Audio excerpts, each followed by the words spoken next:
حاضرین محترم، قال اللہ تبارک و تعالی فی شان حبیبہ وما ارسلناک الا رحمتا للعالمین۔ صدق اللہ و مولانا العظیم وبلغنا رسولہ النبی الکریم الامین۔ ان اللہ وملائکتہ یصلون علی النبی یا ایہا الذین آمنوا صلوا علیہ وسلموا تسلیما۔ تمامی حضرات بآواز بلند حضور نبی رحمت صلی اللہ علیہ وآلہ وبارک وسلم کی ذات پاک پر درود پاک کا نذرانہ پیش کیجئے۔ اللہم صلی علی سیدنا و مولانا محمد وبارک وسلم وصلوا علیہ۔ حاضرین محترم، قرآن کریم کی ایک مقدس آیت کی تلاوت کرنے کا شرف حاصل کیا۔ رب کریم کی بارگاہ میں دعا ہے کہ میرا اس آیت مبارکہ کو پڑھنا اللہ کریم اپنی بارگاہ میں قبول اور منظور فرمائے، اور آپ تمام حضرات کا اس آیت مبارکہ کو سننا رب کریم اپنی بارگاہ میں شرف قبولیت نصیب فرمائے۔ حاضرین محترم، اللہ کریم قرآن پاک میں ارشاد فرماتا ہے وَمَا أَرْسَلْنَاكَ إِلَّا رَحْمَةً لِلْعَالَمِينَ۔ ہم نے آپ کو دونوں جہانوں کے لیے، تمام جہانوں کے لیے رحمت بنا کر بھیجا۔ میں اور آپ آج کی اس محفل میں، محفل میلاد میں غور کریں کہ ہم کس مقام پر کھڑے ہیں۔ غور کریں گے تو اللہ کریم ہمارے تمام صغیرہ کبیرہ گناہ معاف فرمائے گا۔ رب کریم نے فرمایا کہ اے محبوب، ہم نے آپ کو تمام جہانوں کے لیے رحمت بنا کر بھیجا۔ میں اور آپ اس نبی کے ماننے والے، اس نبی کے چاہنے والے، اس نبی کے جاننے والے ہیں کہ جس کے نام کی برکت سے اللہ نے ہمیں عزتیں دی ہیں، جس کے نام کے صدقے سے رب کریم نے ہمیں ہر چیز عطا فرمائی ہے۔ میں اور آپ اس نبی کے ماننے والے ہیں۔ حاضرین محترم، ذرا غور کیجئے گا، میں اور آپ اس نبی کے ماننے والے، اس نبی کے چاہنے والے، جو نبی مکے میں چلتا ہے رب قرآن نازل فرما دیتا ہے۔ اللہ کریم نے کسی نبی کی چال کی قسم نہیں کھائی، کسی نبی کے ٹور کی قسم نہیں کھائی، کوئی نبی اگر چلتا ہے تو اس کی قسم نہیں کھائی۔ واحد میرا نبی ہے جو مکے میں چلتا ہے، رب قرآن نازل فرما دیتا ہے لا اقسم بہذا البلد۔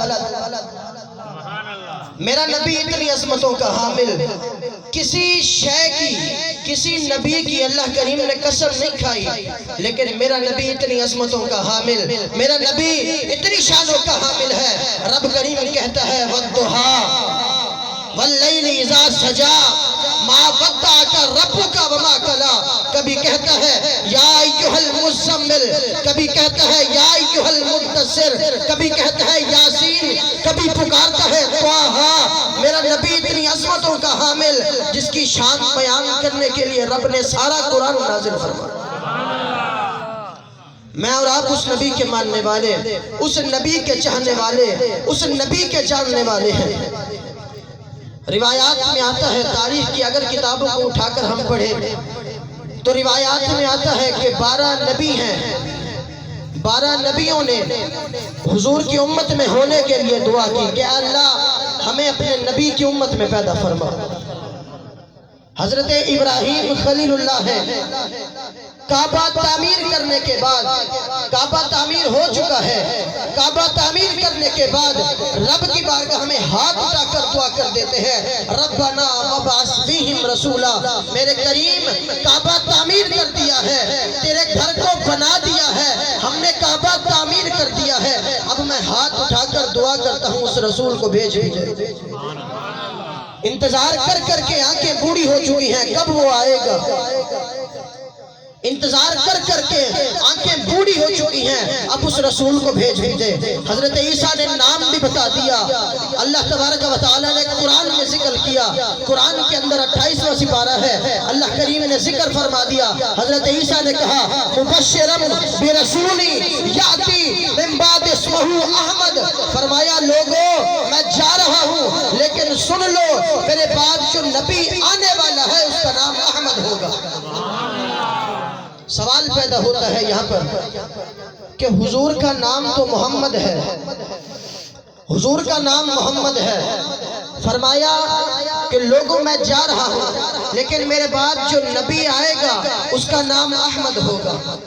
سوال پیدا ہوتا ہے، کہہ دیتے کہ میرے بعد جو نبی آئے گا اس کا نام محمد ہوگا، لیکن بات کرتا چلا جاؤں، حضرت عیسیٰ رہنے والے تھے آسمان کے، حضرت عیسیٰ رہنے والے تھے آسمان کے، اسی لیے وہاں کا نام بتایا۔ معلوم ہوا کہ حضور کا آسمانوں میں نام احمد ہے اور زمین پر حضور کا نام محمد ہے۔ نہیں سمجھ آئی؟ فرمایا کہ میرے بعد جو نبی آئے گا اس کا نام احمد ہوگا۔ معلوم ہوا کہ آسمان والے بھی اس کی تسبیح کرتے ہیں، آسمان والے بھی اس کا ذکر کرتے ہیں، ہم زمین والے بھی اس کا ذکر کرتے ہیں۔ معلوم ہوا تو ایک حواری کھڑا ہوتا ہے حضرت عیسیٰ کا، 12 حواری تھے جو آپ کے پاس تھے، ان میں سے ایک حواری کھڑا ہوتا ہے، ہاتھ باندھ کر عرض کرتا ہے کہ حضور جس کا ذکر آپ بھی کر رہے ہیں، جس کے تذکرے آپ بھی کر رہے ہیں، جس کا نام آپ بھی لے رہے ہیں، کیا وہ آپ سے بھی افضل ہوگا؟ حیرت ہوئی۔ سیدھی سی مثال دیتا ہوں کہ ہر شاگرد کا یہ کہنا ہے کہ میرے استاد سے اچھا کوئی نہیں، ہر بیٹے کا یہ ماننا ہے کہ میرے باپ جیسا کوئی نہیں، ہر ایک بندے کا یہ کہنا ہوتا ہے کہ اس فلاں شخص سے اچھا کوئی نہیں، لیکن حیرانگی ہوئی کہ میرا نبی جس کا ذکر کرے، فرمایا کہ حضور جس کے قصیدے آپ بھی پڑھ رہے ہیں، جس کا ذکر آپ بھی کر رہے ہیں، کیا وہ آپ سے بھی افضل ہوگا؟ حضرت عیسیٰ نے کیا جواب دیا؟ تاریخ کی کتاب میں آج بھی یہ لفظ موجود ہیں۔ حضرت عیسیٰ نے جواب دیا کہ تم افضل ہونے کی بات کرتے ہو، وہ تو اتنی عظمتوں کا حامل ہے، وہ تو اتنی شانوں والا ہے، وہ تو اتنی برکتوں والا ہے، اگر اس کے نالین کے تسمے کھولنے کی سعادت ابن مریم کو مل جائے تو یہ بھی مقدر کی بات ہے، یہ بھی مقدر کی بات ہے کہ اگر اس کے نالین کے تسمے کھولنے کی سعادت ابن مریم کو مل جائے تو مجھے بتاؤ کیا میں اس نبی کا ذکر نہ کروں، گلی گلی چراغا نہ کروں، ان کے نام کی تسبیح نہ پڑھوں؟ کائنات کے اندر جتنا چراغا ہے آمینہ کے لال کے قدموں کا صدقہ ہے، کائنات کے اندر جتنی بھی روشنی ہے آمینہ کے لال کے قدموں کا صدقہ ہے۔ حاضرین محترم، حضور نبی رحمت صلی اللہ علیہ وآلہ وبارک وسلم کی ذات پاک ایسی ذات پاک ہے کہ حضرت حسان بن ثابت حضور کے سامنے کھڑے ہوتے ہیں، سامنے کھڑے ہو کر عرض کرتے ہیں خلقتا مبرعا من کل عیب کانک قد خلقتا کما تشاء۔ میرے محبوب آپ کے رب نے آپ کو ہر عیب سے پاک بنایا ہے، آپ کے رب نے آپ کو ہر عیب سے پاک بنایا ہے۔ کأنک قد خلقتا کما تشاء، فرمایا محبوب لگتا ایسے ہے، فرمایا محبوب لگتا ایسے ہے کہ آپ کے رب نے آپ سے پوچھ کے آپ کو بنایا ہے، جیسا جیسا محبوب آپ نے بتایا ہے ویسا ویسا آپ کے رب نے آپ کو بنایا ہے۔ اسی لیے فرمایا کہ میری آنکھ نے آج سے پہلے اور نہ آج کے بعد آپ جیسا حسین نہ دیکھا ہے نہ کبھی دیکھے گا۔ وہ نبی اتنی عظمتوں والا، وہ نبی اتنی برکتوں والا، جو حضور کے ایک مرتبہ چہرہ بددعا کو دیکھتا وہ دیکھتا ہی رہ جاتا تھا۔ امام زرقانی نے لکھا، صاحب زرقانی لکھتے ہیں کہ ایک دن حضور سیر کرتے کرتے باہر وادی میں تشریف لے گئے، کھلی فضا میں تشریف لے گئے تو وہاں چراگاہ میں وفد طارق رکا ہوا تھا، اور ایک روایت میں آتا ہے کہ ایک اونٹ، دوسری میں آتا ہے کہ 2 اونٹ ہیں، سرخ رنگ کے اونٹ حضور کو بڑے پسند آ جاتے ہیں۔ اہل قافلہ والوں سے پوچھا کہ اونٹ بیچتے ہو؟ انہوں نے کہا ہاں بیچتے ہیں۔ کہا کتنے کا؟ معاملہ طے ہو گیا، لین دین کا معاملہ طے ہو گیا۔ اب حضور نے پوچھا، انہوں نے نہ بھی بیچنا ہوتا تو کہا ہم بیچتے ہیں۔ اب حضور نے فرمایا کہ میں کوئی تاجرانہ غرض سے تو آیا نہیں تھا، میں کوئی خرید و فروخت کے سلسلے سے تو آیا نہیں تھا، میں تو سیر کرتے کرتے آیا تھا، اور تمہارا میرا سودا طے ہو گیا ہے، تمہارا میرا لین دین کا معاملہ طے ہو گیا ہے، اب میں مدینہ جاؤں گا اور اس کی قیمت تمہیں بھیج دوں گا۔ اہل قافلہ والوں نے کہا کہ ہمیں منظور ہے۔ سوال کرتا چلا جاؤں، جب ہم کسی کو کوئی چیز نقد دیتے ہیں، جب ہم کسی کو کوئی چیز نقد دیتے ہیں تو اس کا عطا پتہ ہم نہیں پوچھتے، یہ نہیں پوچھتے کہ بھائی تیرا نام کیا ہے، کون ہے تو، کہاں سے آیا ہے۔ اب حضور نے کہا کہ میں مدینہ جاؤں گا اور اس کی قیمت تمہیں بھیج دوں گا۔ حاضرین محترم، انہوں نے کہا ہمیں منظور ہے۔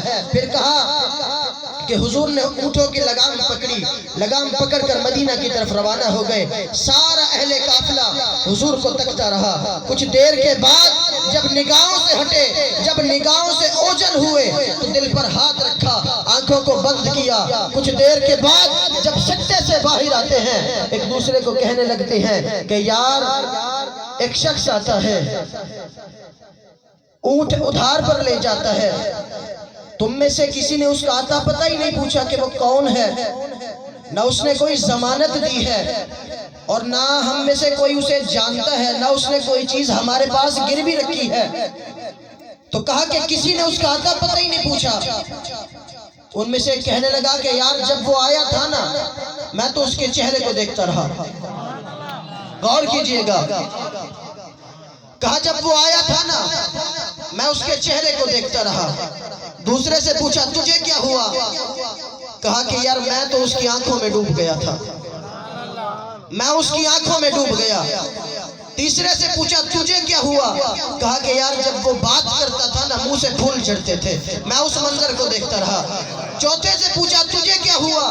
کہا کہ یار میں اس کی زلفوں کے پیچ و خم میں کھو گیا، میں اس کی زلفوں کے پیچ و خم میں کھو گیا۔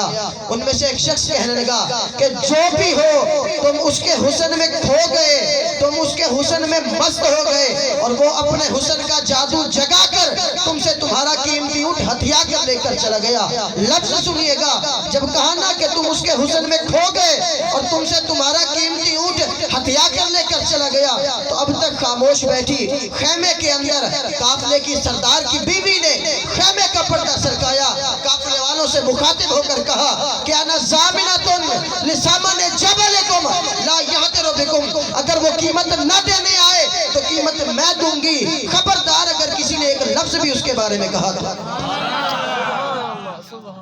کہا قیمت میں دوں گی۔ قافلے والوں نے کہا کہ اچھا تو اسے جانتی ہے؟ کہا واللہ میں بھی نہیں جانتی وہ کون تھا، میں بھی نہیں جانتی وہ کون تھا۔ کہا پھر ضمانت کیسے دے رہی ہے؟ کہا کہ جب وہ آیا تھا نا، جب تم اس کے ساتھ بات چیت کر رہے تھے، لین دین کا معاملہ طے کر رہے تھے، میں نے خیمے کی طرف سے تھوڑا سا پردہ ہٹایا، جب تھوڑا سا پردہ ہٹایا نا، اس کا روشن چہرہ، چاند سا چمکتا ہوا چہرہ میری نگاہوں کے سامنے آیا۔ میرے دل نے گواہی دی ہے جس کا چہرہ اتنا سونا ہو وہ جھوٹ بول ہی نہیں سکتا، جس کا چہرہ اتنا حسین ہو، جس کا چہرہ اتنا چمکتا ہوا ہو، وہ جھوٹ بول ہی نہیں سکتا۔ ابھی کچھ دیر ہی گزری تھی کہ حضور کے غلام آتے ہیں، آ کر کہتے ہیں کہ قافلے والے کون تھے کہ جن سے ہمارے آقا نے اونٹ خریدا تھا؟